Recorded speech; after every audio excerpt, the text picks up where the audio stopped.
Good morning and welcome to worship.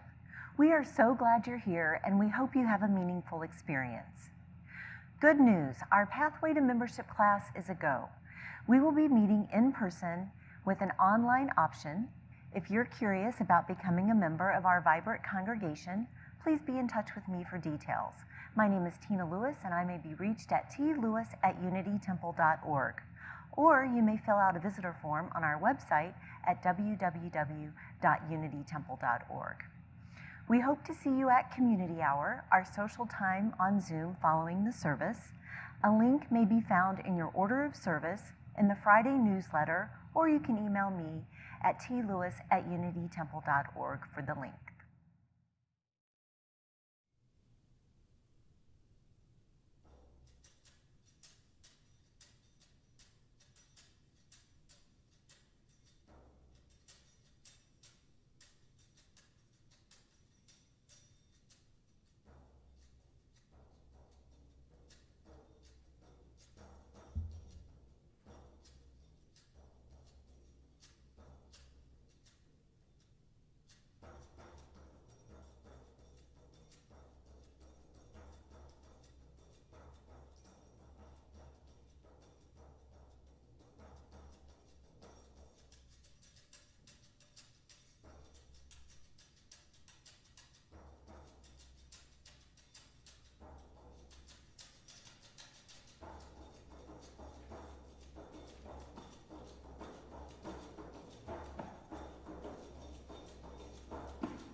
Good morning.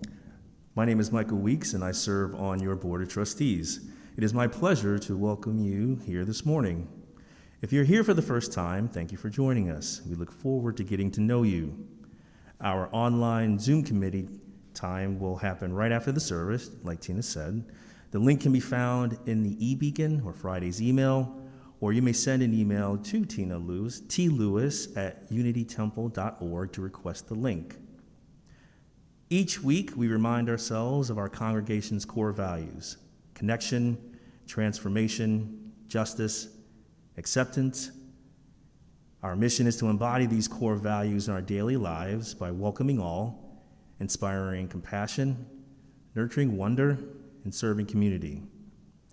We are so glad that you are with us today. We hope you find the service inspiring and meaningful. I invite you now to take a moment to greet each other, even though we're few here in the sanctuary and online.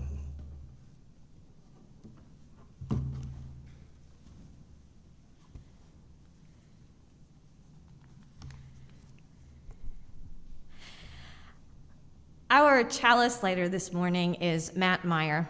Matt is a lifelong Unitarian Universalist who grew up here at Unity Temple. He currently lives in Boston and has a long background as a worship leader and musician for UU congregations.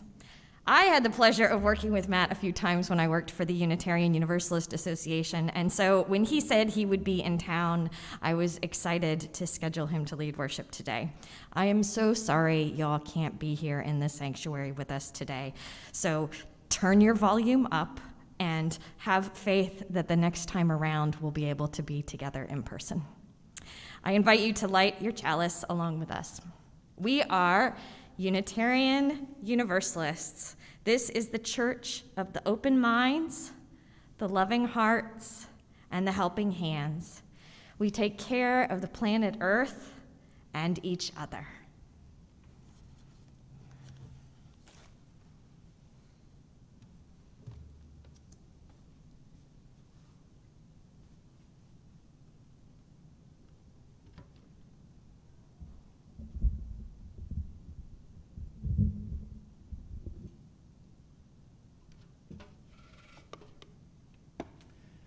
Our call to worship this morning is a song, and I invite you to sing along at home wherever you are.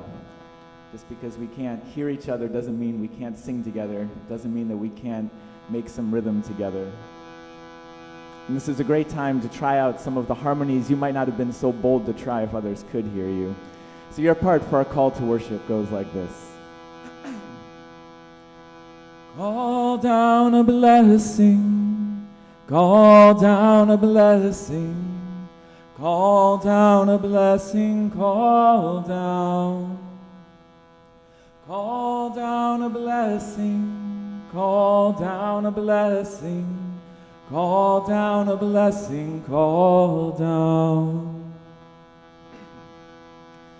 Beauty above us, beauty before us, beauty within us and beauty between us.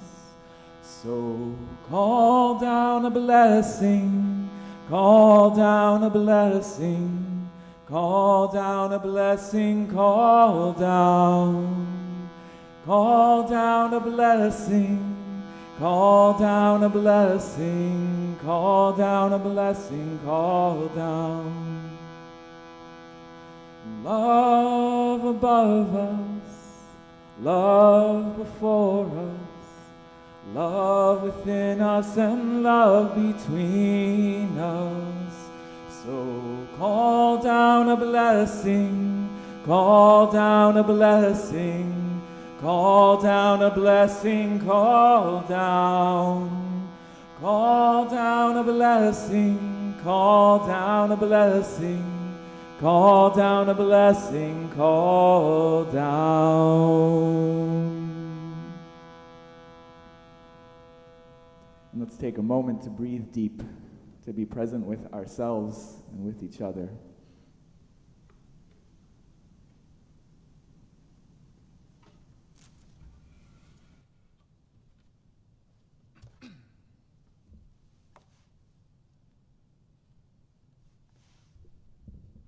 And our first hymn this morning is Enter, Rejoice, and Come In.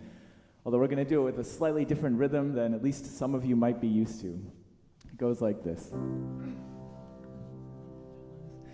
Enter, rejoice, and come in. Enter, rejoice, and come in. Today will be a joyful day. Enter, rejoice, and come in. Let's try that together. Enter, rejoice. Enter, rejoice, and come in. Enter, rejoice, and come in. Today will be a joyful day. Enter, rejoice, and come in. Open your ears to the song. Open your ears to the song. Today will be a joyful day.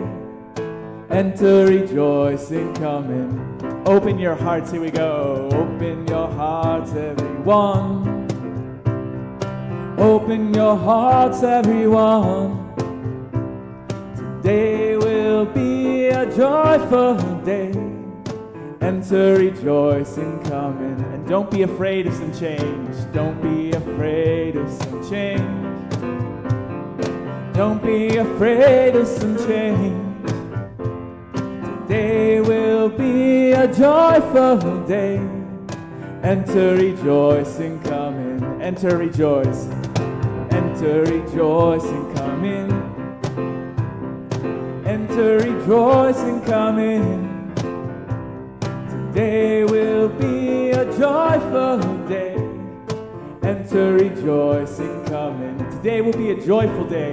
Today will be a joyful day. Today will be a joyful day. Today will be a joyful day. Enter, rejoice, and come in.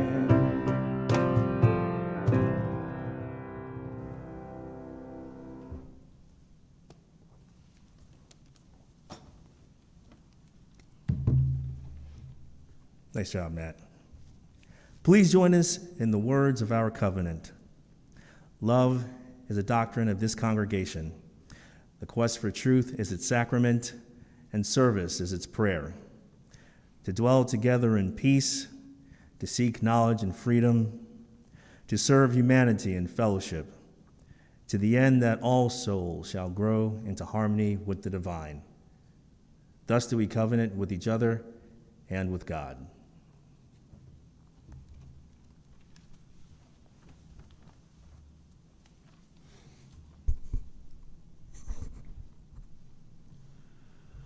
Holding each other is a time to pause, to share, and to reflect on those moments that have especially touched our lives and moved our spirits throughout the week.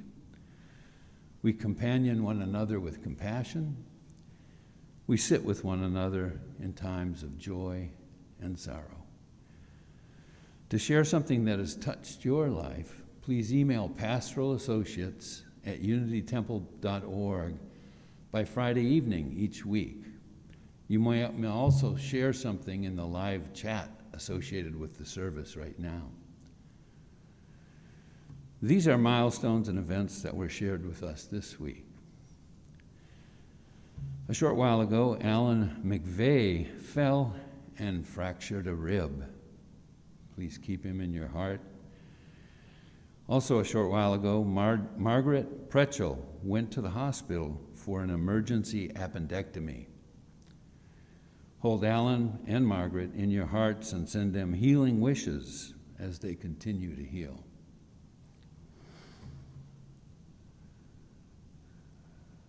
Violence touches the lives of many people inside our community and throughout the world. We hold in our hearts all the victims, families, communities, and the perpetrators whose lives are impacted and so often scarred by violence.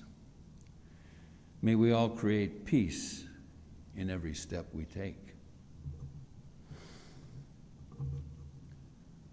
Let us hold in our hearts each of these joys and sorrows shared, and let us be mindful of those that remain unspoken.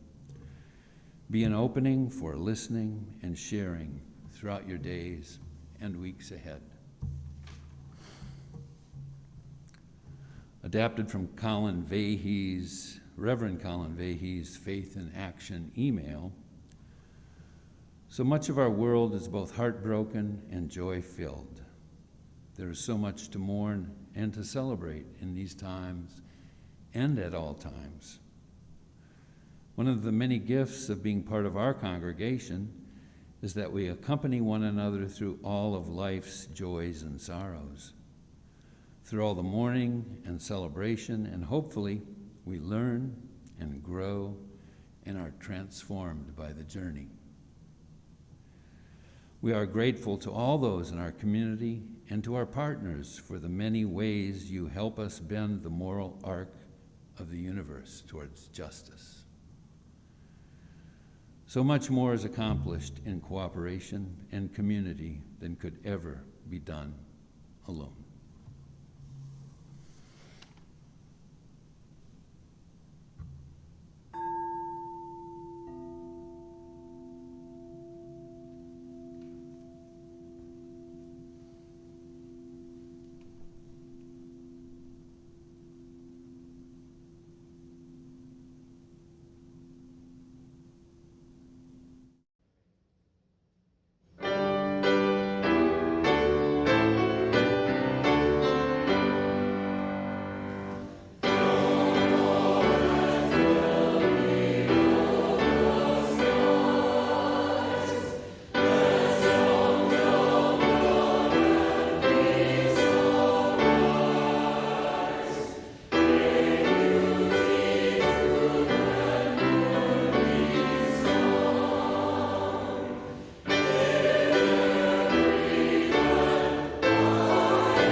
I'd love to share with you all this story called Desmond Gets Free. Now, Desmond the mouse lived in the most beautiful meadow in all the land. Every morning, Desmond would wake with the sunrise and spend the whole day playing in that meadow. And every evening, Desmond would go to sleep in the middle of that meadow under the beautiful starry sky. One night, though, Desmond awoke to find that it was still dark out. He tried to roll over, get more comfortable, go back to sleep, but something wasn't right. He could hardly move, and his tail was throbbing with pain. Reaching behind him, Desmond felt that there was some sort of huge boulder seemed to have fallen in the middle of the meadow just on his tail, and he was stuck. He tried pushing on this giant boulder with all of his might, and he tried tugging on his tail to get loose with all of his strength. And he tried pushing and tugging and tugging and pushing and over again until he was just about out of breath. When then he saw a giraffe pass by through the meadow. Good news, he thought. "Oh, giraffe," he called out. "It seems that some sort of huge boulder has fallen just on my tail in the middle of the meadow, and I can't move. If you could use your powerful, strong legs to nudge it just a few inches in the other direction, I could go free." Well, the giraffe laughed at Desmond the way giraffes do. "You silly mouse," he said. "That's no boulder that's fallen on your tail. That's an elephant that's fallen asleep on your tail in the middle of the meadow." Well, good news, thought Desmond. In that case, if you could just gently wake him up and just ask him to roll over just a few inches in the other direction, I could go free. "I don't know about that," said the giraffe. Surely you know what they say about letting sleeping elephants lie. I find it's best not to get involved in other animals' business. I find it's best to remain neutral in times like this." "Well," said Desmond, "I do not appreciate your neutrality." The giraffe wandered off, leaving Desmond alone. So he tried shouting out with his own voice to wake up the elephant, but his little mouse voice was just too far away from those giant elephant ears at the way other end of that giant elephant body. Again, he tried pushing on the elephant with all of his strength, and he tried tugging on his tail with all of his might. And he tried shouting and pushing and tugging and tugging and pushing and shouting until he had just about given up when he saw a gazelle pass by through the meadow. "Oh, gazelle," he called out, "it seems that an elephant has fallen asleep on my tail in the middle of the meadow, and I can't move. If you could just gently wake him up and ask him to roll over, just even a few inches in the other direction, I could go free." "I don't know about that," said the gazelle. "Surely you know what they say about letting sleeping elephants lie. I find it's best not to get involved in other animals' business. I find it's best to remain neutral in times like this." The gazelle wandered off, and Desmond said, almost to himself this time, "I do not appreciate your neutrality." One final time, Desmond tried shouting with all of his voice. He tried pushing with all of his strength and tugging with all of his might. And he tried shouting and pushing and tugging and tugging and pushing and shouting. And when he had just about given up for the last time, he saw another mouse pass by through the grass. But this time, the mouse ran over. He called out, and the mouse ran over and said, "My name is Nelson. What seems to be the problem?" Well, no sooner had Desmond explained the situation than Nelson ran all the way to the other end of that giant elephant body. And he shouted up to those giant elephant ears, saying, "Excuse me! It seems you've fallen asleep on my friend's tail in the middle of the meadow. If you could roll over just a few inches in the other direction, he could go free." Well, the elephant heard Nelson's little mouse voice way down on the ground, but his voice was just a bit too small and a bit too far away. And to be honest, the elephant was just a bit too comfortable. He didn't budge. So Nelson ran back to Desmond and he said, "I think I might have an idea." And he ran off into the grass, leaving a confused look on Desmond's face. And just when Desmond was starting to get worried again, he saw Nelson emerge through the grass. But this time he wasn't alone. He had found 3 mouse friends, and each of them had found another 3 mouse friends. The whole group of them ran all the way to the other end of that giant elephant body. And one mouse climbed up on the shoulders of another, and another climbed up on her shoulders. And one by one, they formed a whole mouse ladder all the way up the back of that giant elephant head, until Nelson carefully, slowly climbed up the shoulders of his friends one by one, and at last he stood right at the opening of that giant elephant ear. And he shouted with all of his voice, "Excuse me! It seems you've fallen asleep on my friend's tail in the middle of the meadow. Roll over just a few inches so he can get free." Well, his voice was just too close and just too loud to ignore this time, so the elephant said, "Umph," and he rolled over just a few inches in the other direction. Nelson climbed back down along with his friends to the ground, and they met up with Desmond, and the whole group of them spent the rest of that day playing in the beautiful meadow together. Archbishop Desmond Tutu, who passed away just a few weeks ago now, has said, "If you are neutral in situations of injustice, you have already taken sides with the powerful. You have already taken sides with the oppressor." He said, "If an elephant stands on the tail of a mouse will never appreciate your neutrality." Archbishop Tutu believed in a God that takes sides. A God that takes sides, he said, with the orphan and the widow and the oppressed. And as Unitarian Universalists, we might not necessarily agree on that God or not, but we have covenanted to build a world of justice and equity and compassion. And that means building a world very different from the one we see around us today. And so that means we come together in community to take sides for justice and take sides for equity and compassion. And it means that we come together in covenant to side with love. May it be so, and may we make it so.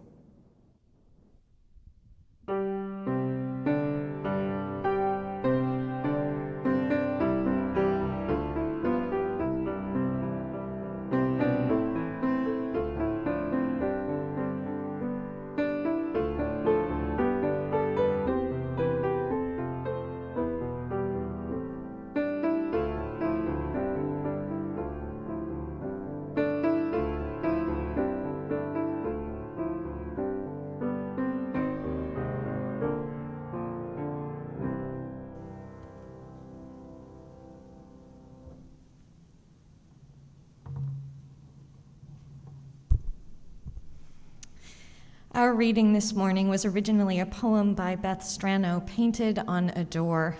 The additions were by Mickey Scott Bay Jones.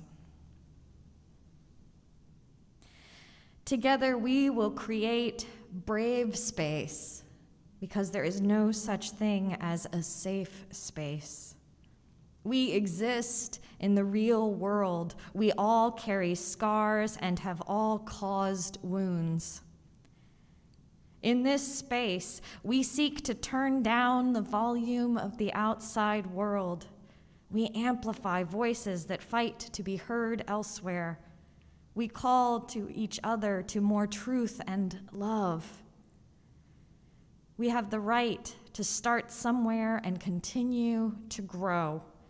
We have the responsibility to examine what we think we know. We will not be perfect. This space will not be perfect.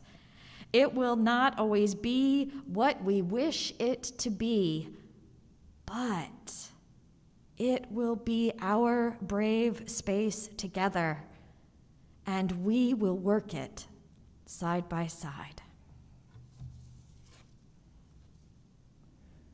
Our next song was written by Annie Zylstra when she was inspired by the words of Martin Prechtel as he spoke of what it was like to have survived an earthquake in Guatemala. Prechtel spoke of what it was like to see the ground beneath his feet, that which had always been so permanent and so solid, suddenly rise up in motion. And he said that the myth of believing in solid ground is a myth believed by those of us that live on the earth rather than living as a part of it. In these COVID times, I know that I have been searching for some sense of solid ground to put my feet on, some sense of grounding in my own life, even while it feels like the ground and the earth are constantly in motion, changing every week, changing every day. If that's been true for you in these times, I invite you into the spirit of this song, to be in motion with the earth and to be in movement together.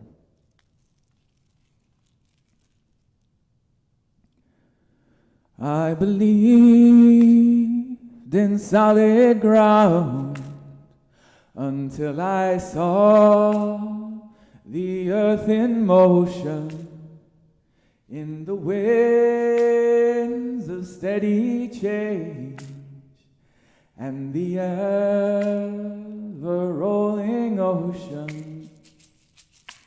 All moves on in perfect motion. All is change and ever rolling ocean. All moves on in perfect motion. All is change and ever rolling ocean. All moves on in perfect motion. All is change and ever rolling ocean. I believed in solid ground until I saw the earth in motion, in the winds of steady change, and the ever-rolling ocean. I believe in solid ground, till I saw the earth in motion, in the winds of steady change, and the ever-rolling ocean. I believe in solid ground, till I saw the earth in motion, in the winds of steady change, and the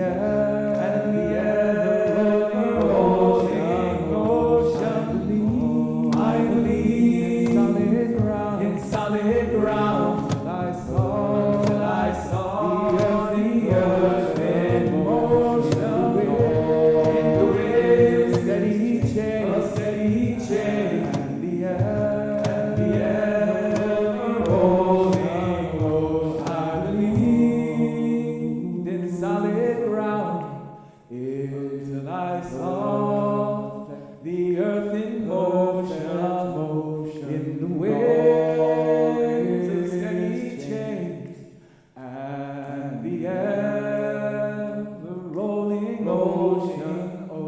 I believed in solid ground until I saw the earth in motion.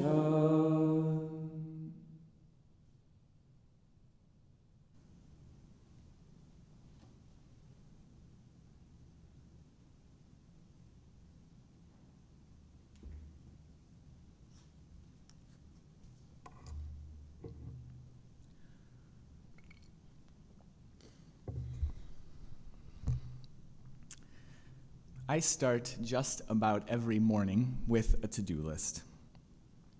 It is usually, between you and me, an overly ambitious to-do list, scribbled on a Post-it note in the corner of my desk. Now, one of the things that often remains unchecked at the end of the day is making time for writing. Now, it's not that this isn't important to me. I'm so dedicated to being a writer, to making it a practice, that every day I put it on the list. And I'm so dedicated that every day I sit down and I read books about writing, and I collect quote ideas, and I collect prompts so that I'll have lots of ideas for what to write when I do write. I'm so dedicated that every day I work on other things and I make sure to finish other pressing commitments so that eventually I will have lots of time to write. I'm so dedicated that surely one of these days I will begin writing. One of my favorite authors, Anne Lamott, speaks of this.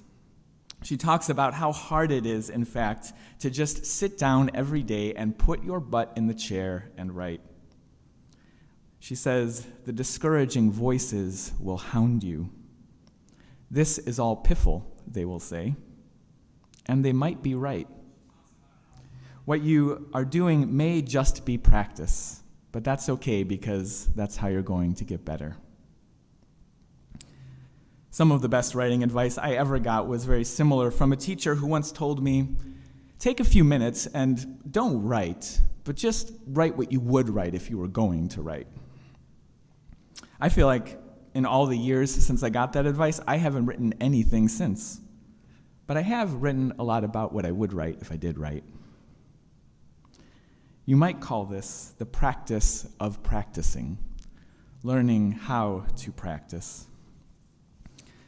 The problem, friends, is that the beautiful finished product we might imagine for ourselves can feel so far from where we begin. The person we would like ourselves to be can feel so far from the person we see in the mirror every morning. And certainly, the world as we would like to imagine it can feel impossibly far from what we read in the headlines every day. The demons of perfectionism stand in the way of writing just as they stand in the way of creative risk-taking in general. And this is unfortunate because creating a life for yourself that doesn't yet exist requires some creative risk-taking always. And certainly in uncertain and anxious and unpredictable times like these, just showing up as your best self every day requires setting aside those discouraging voices that hound us. And certainly, even imagining a world of true justice and equity and compassion, it means setting aside the voices that say your efforts are just piffle. When the demons of perfectionism show up like this, I try to practice the practicing of showing up for myself and for others. Musicians know something about practicing. One of the requirements for all students at Berklee College of Music, where I attended years ago, was 4 semesters of ear training. Ear training is learning to sight sing the notes just by reading the notes on a page, and learning to write down the music just by listening to a song. Now, when I began school, I knew that there certainly were people who were capable of this kind of magic, but it all seemed like some kind of Harry Potter nonsense to me. Like, you may as well ask me to turn my desk into a toad using a conductor's baton. On the first day of ear training class, I remember it almost painfully clearly, there was a sort of nervous silence among all of us new students. Well, silence, that is, except for one student who was quite vocal in his nervousness. This one student interrupted the teacher in the first few minutes of the class to share that he was worried that the class was going to be too advanced for him. He wanted to make it clear that he knew, in fact, not a single thing about ear training. The teacher very kindly paused his introductions to respond. He explained that we'd all taken entrance exams, and he was sure we'd all been placed in the appropriate class. The teacher tried to continue, but was interrupted again. "Well," the man responded, "but is this like the very lowest class? Because I need to be in the very lowest class." Now, our poor teacher at this point looked around the room kind of sheepishly. You could tell he didn't really want to answer that, yes, we were a class of the most basic students in the school. Well, he said, it is ear training 101, so it is the lowest. He said, I guess there is a class for people that have previously failed the 101, but you all are just about the lowest. Now, some of the other students at this point giggled a little bit at this man's anxieties. I was kind of glad to hear, though, that someone was questioning what felt to me at the time like the absurd notion that sight singing even could be taught. I don't know what happened next for that student, but he never came back to our class. Not because anything we did on that first day was in fact too hard for him, I'm sure of that, but I think he lacked a belief that improvement was even possible. I kept going, thinking that if generations of students have done this before me, it must be possible somehow, even if I personally can't see the way forward. And I made a commitment to at least practice the material. I've always remembered this other student, though, who gave up before he started. It's not just that he didn't try to become a master at ear training, it's that he didn't even try the practicing of it, which always struck me as the real loss. When the discouraging voices hound me, I sometimes think of him, and I remind myself that maybe for now, the work I'm doing is just practice. But practice is how we're going to get better. This 2 years of COVID time has been difficult, to be sure. A time of constant adaptation, of the ground shifting beneath us constantly. I imagine that the next few years, much like the last few, will be a time of learning and relearning new ways of being together all over again, of organizing our days differently all over again, of organizing our people differently all over again. But this time of change and adaptation is also a time of possibility, and it is also a time of imagination. We know now more than ever that things don't have to be the way they were, and things in the future don't have to be the way they are now. So this is a time for some collective imagining, and faith community is the best place to do it. This has been a time of calling on those in power, which in some ways is all of us, to play a different role, to learn some new tunes. And particularly for white folks, this has been a time to learn some new skills and learn to play some new roles in our communities.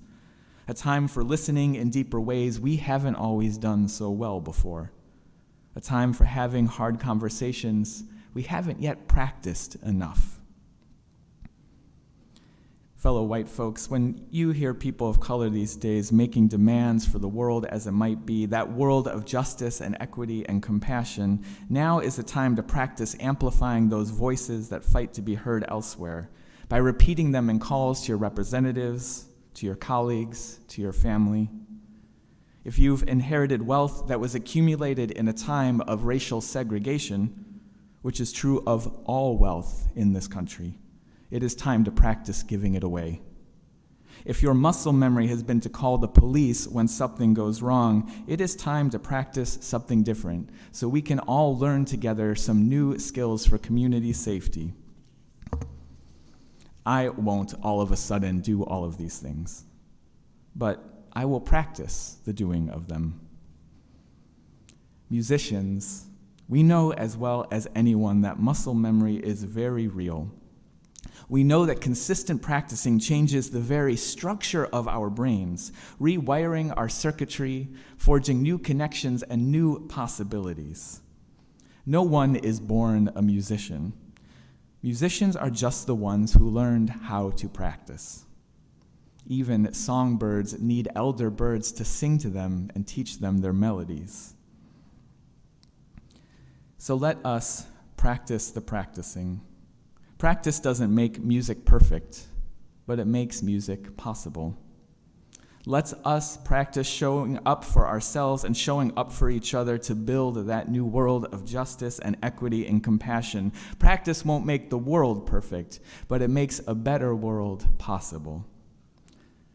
Someday, I hope to be a true expert in justice and compassion. Someday I want to be well practiced at creating that brave space, even when there's no such thing as safe space. Someday I want to be masterful at amplifying the voices that fight to be heard elsewhere, and I want to be skillful at speaking more truth and more love.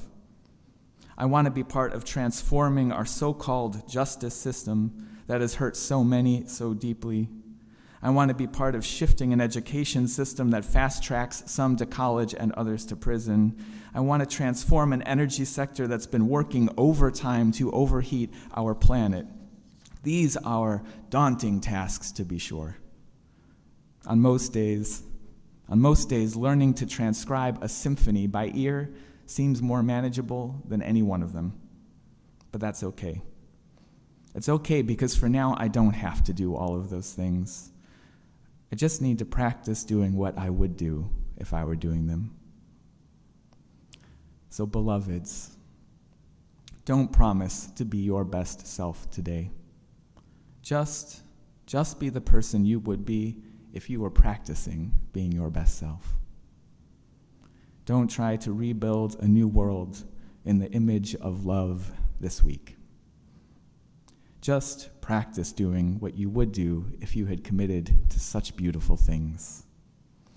You have the right to start somewhere and continue to grow. We all have the responsibility to practice what we think we know. And so let us start together. Let us grow together. And let us practice together. May it be so.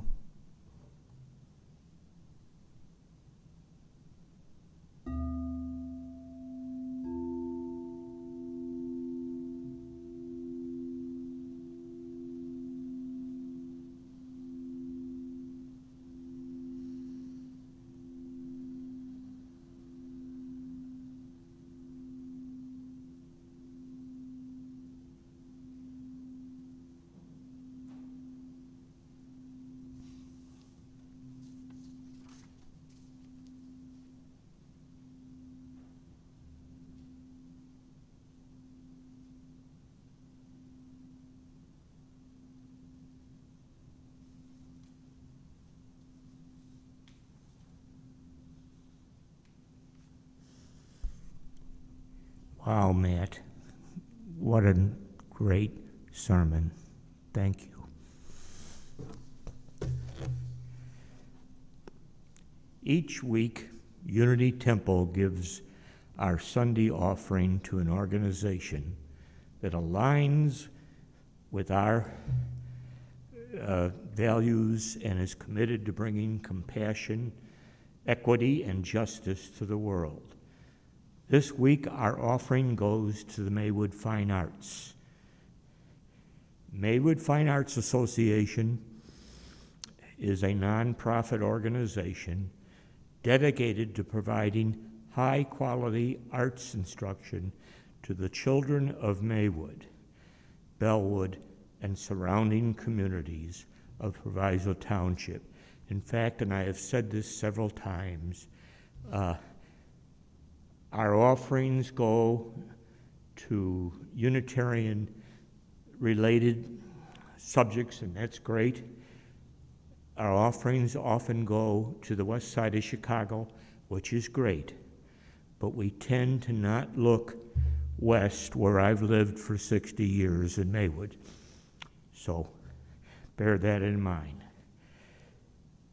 Maywood Fine Arts Association is a nonprofit organization dedicated to providing high-quality arts. I think I read that already. I have known the family who operates this organization for over 40 years. They actually have 3 generations of the family, the Baumans, that are involved deeply in this. They do tumbling and ballet, and they do so many things, and they've had times when their practice place was burnt to the ground, and now the last 6 years they have a beautiful new place on Fifth and Lake. You may donate by mailing a check to the United Unity Temple office with Maywood Fine Arts on the memo line. May what you give bring you joy. Amen.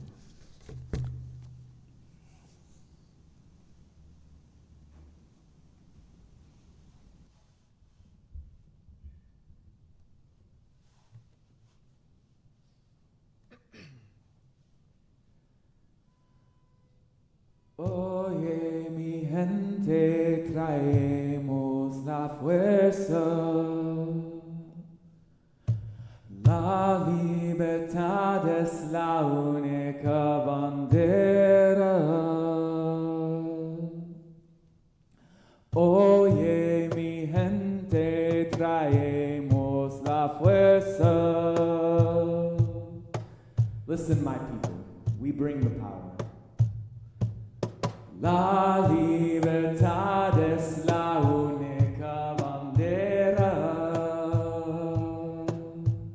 Liberty is the only flag. Oye, mi gente, traemos la fuerza.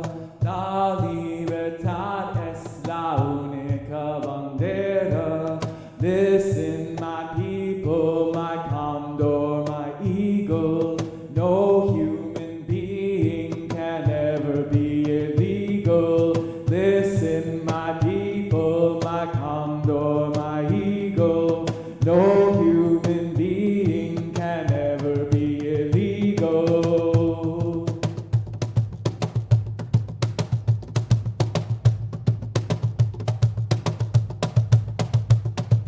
Oye, mi gente, traemos la fuerza. La libertad es la única bandera. Oye, mi gente, traemos la fuerza. La libertad es la única bandera.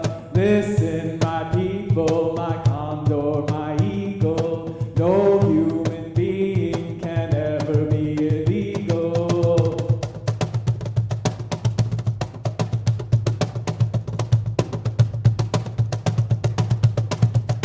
Oye, mi gente, traemos la fuerza. La libertad es la única bandera. Oye, mi gente, traemos la fuerza. La libertad es la única bandera. Listen, my people, my condor, my eagle. No human being can ever be illegal. Listen, my people, my condor, my eagle. No human being can ever be illegal. No human being can ever be illegal. No human being can ever be illegal.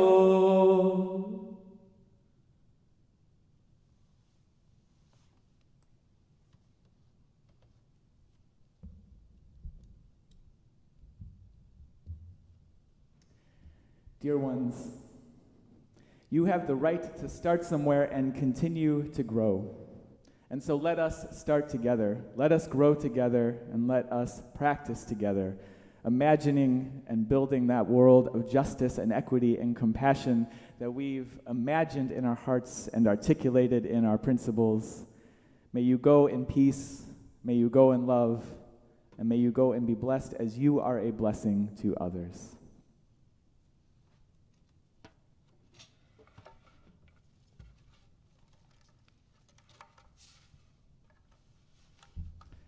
Our closing song is Olam Chesed Yibaneh. It means the world will be built with loving kindness.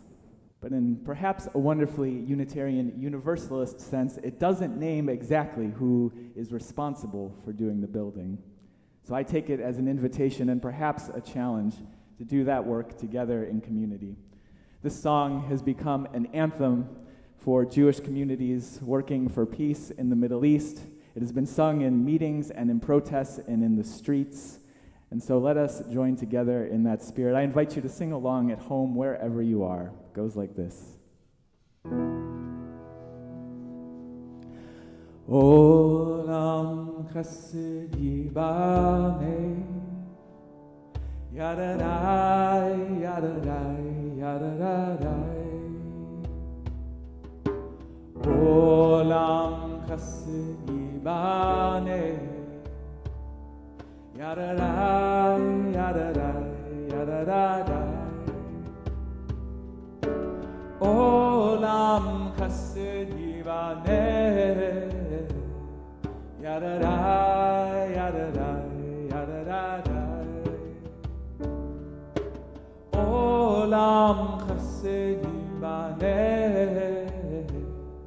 yadadai, yadadai, yadadai. Olam chesed yibane, yadadai, yadadai, yadadai. Olam chesed yibane, yadadai, yadadai, yadadai.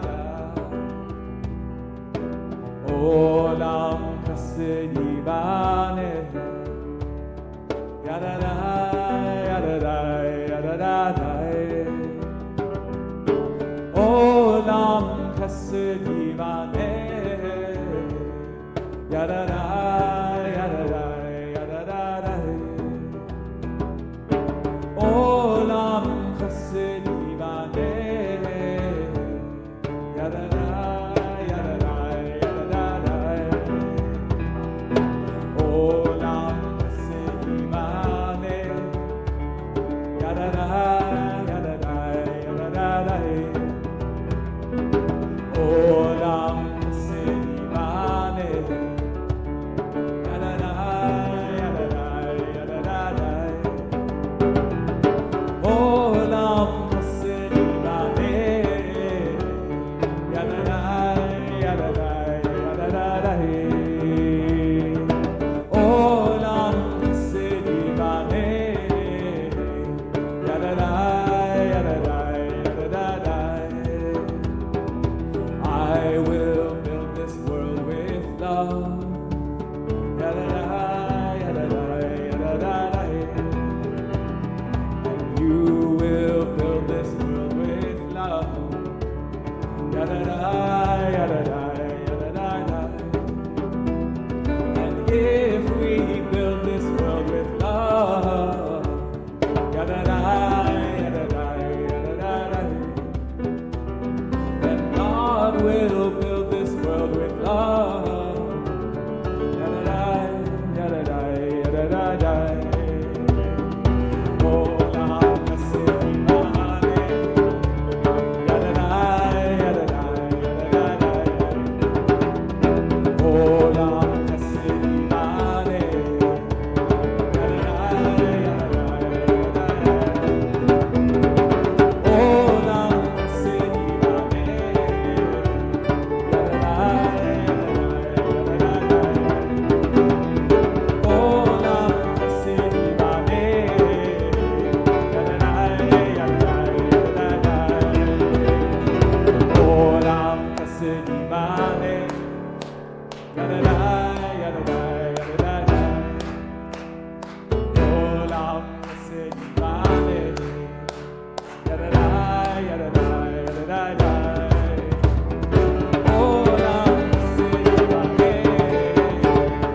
yadadai,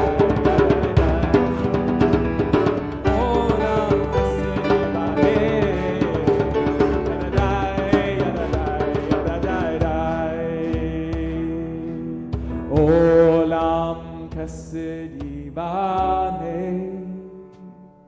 yadadai, yadadai, yadadai. Olam chesed yibane, yadadai, yadadai, yadadai.